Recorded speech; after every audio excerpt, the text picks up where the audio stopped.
regarding the suspicious death of a 27-year-old Orlando woman. Sasha Samsudean's body was found. In October 2015, Sasha Samsudean went out on the town and was partying with her friends. When she came back, she was stumbling and was incredibly intoxicated. The seemingly helpful security guard of her building, Stephen Duxbury, escorted her to her apartment because she seemed incredibly lost and confused. Anybody would think this was a noble gesture. The final footage showed Sasha falling up the stairs as she made her way to her home while the guard paced behind her.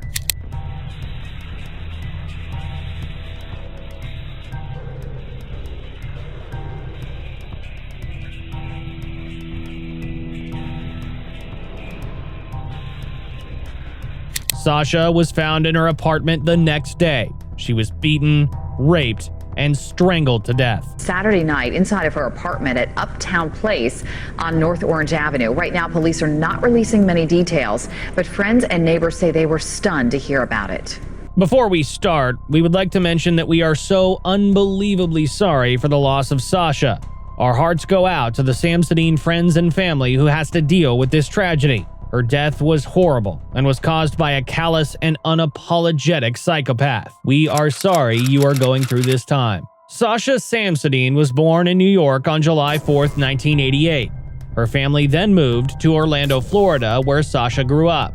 She eventually went on to graduate from the University of Florida while working for a real estate company where they specialized in apartment rentals. The company was called 407apartments.com. With 407 Apartments TV, I'm here at the Edge Orlando Apartments near UCF, so let's go check out what they have to offer.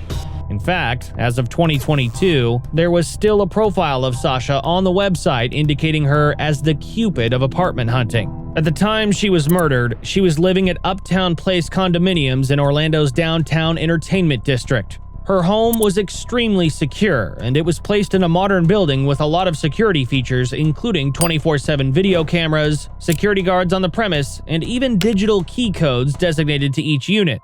Unfortunately, these security measures didn't end up preventing a homicide, because the one man who was supposed to protect her ended up being the biggest danger of them all. On October 17, 2015, Sasha left Attic Nightclub, which is a club in Orlando. She was having a great time with a group of friends. One of her friends was Anthony Roper, and he really loved her company and was looking forward to getting together the next morning for breakfast. So he thought it strange when morning came and she didn't contact him about their breakfast date.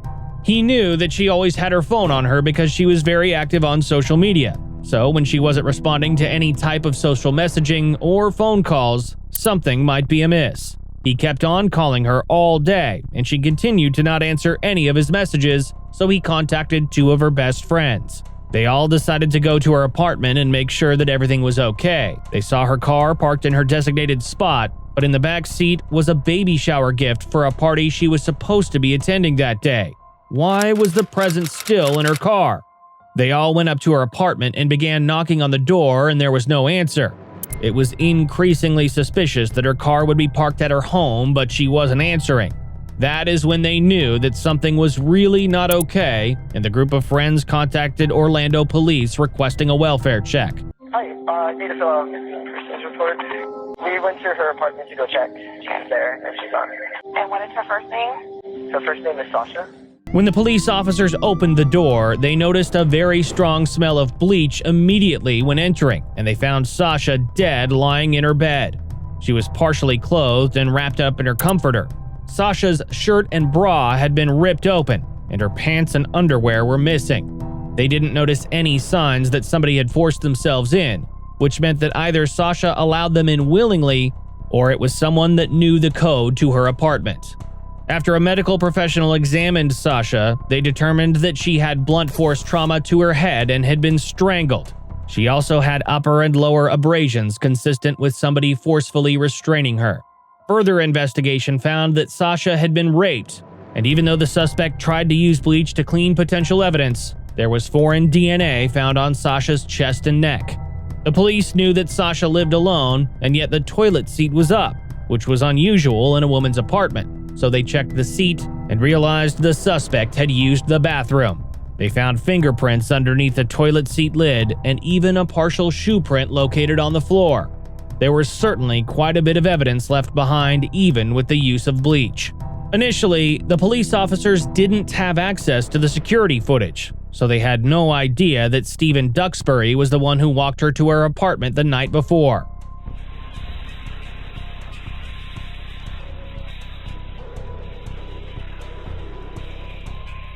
Homicide investigators spoke to Duxbury and asked him what he knew about the murder of Sasha. The security guard told investigators that he had interacted with Sasha and her two friends at the entrance of the building. Duxbury explained to get into the building you have to produce some sort of identification or a key card, but she wouldn't produce any, so he couldn't let her into the building. Another resident came up, and that is when Sasha sneaked in at the same time. Duxbury said that the last time he saw Sasha was when she was fumbling with the security code outside of her apartment, and then he went back to do his job. He told police that he wasn't sure what else happened to her that evening. He did his job, and then he left work by himself at 6 a.m. The two women who brought Sasha to her apartment building were just two random people. They were tracked down by police, and they said they were in an Uber when they saw a woman who was clearly intoxicated walking down the street. They were extremely fearful for her safety, so they stopped their Uber and helped her get to her building. They thought once she was able to get into the building with the help of the security guard that she was safe, and they were able to leave.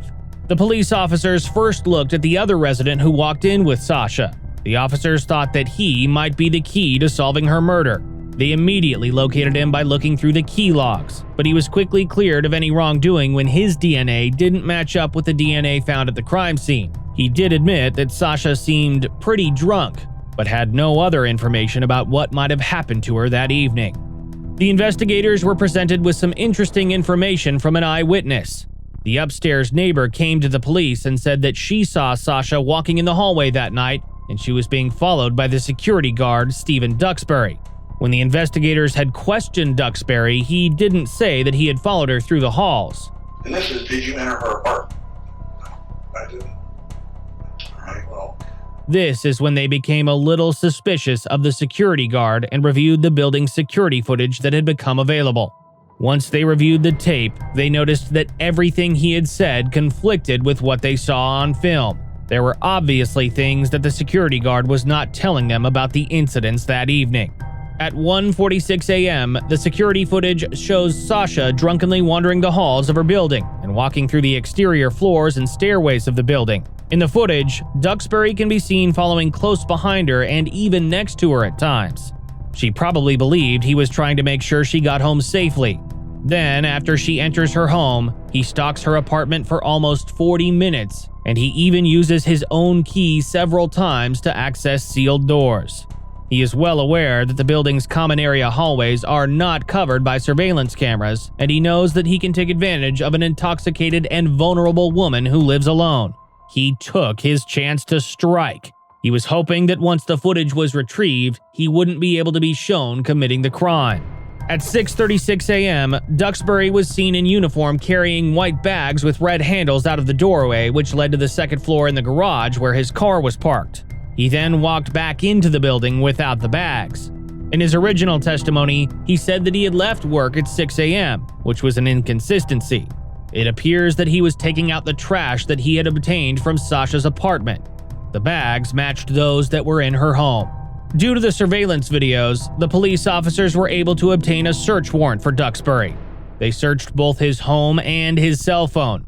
On October 17th at around 5 a.m., technicians found that Duxbury used his smartphone's browser seeking information on how to override a Quickset Digital, exactly the type of lock on Sasha's front door. The police then discovered that the fingerprint found on the toilet seat was a direct match to Duxbury, and they also found a match on the nightstand as well.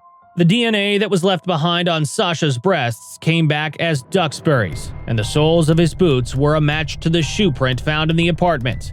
The investigators then asked him if he wanted to do a polygraph, and he agreed. He failed. He said that he had never been in her apartment at all. Then why were your fingerprints there? On October 30th, 2015, Stephen Duxbury was arrested and charged with first-degree murder, attempted sexual battery, and burglary. There was a 6-day trial for which he was found guilty on all charges. As a security guard, he used his access to prey on someone who was very vulnerable. Then, on November 21st, 2017, he received 2 life sentences without parole for the murder and then 15 years for the burglary conviction. Sasha's family, rightfully so, decided to file a lawsuit against the building, the security company, and the lock manufacturer. Unfortunately, as of now, there is no public outcome to the case. Do you think that the family should win their case? Comment below. We can't imagine living in an apartment where there are so many safety measures in place, but the very people who were supposed to protect the residents is the one person who caused the most damage. Although the surveillance footage didn't stop this crime from happening, it did help solve the case and bring justice for Sasha and her family. We are happy knowing that he will never be released and he will spend his life behind bars. Thank you for watching. We are happy you are here. Make sure that you like and subscribe to our channel and click our next video.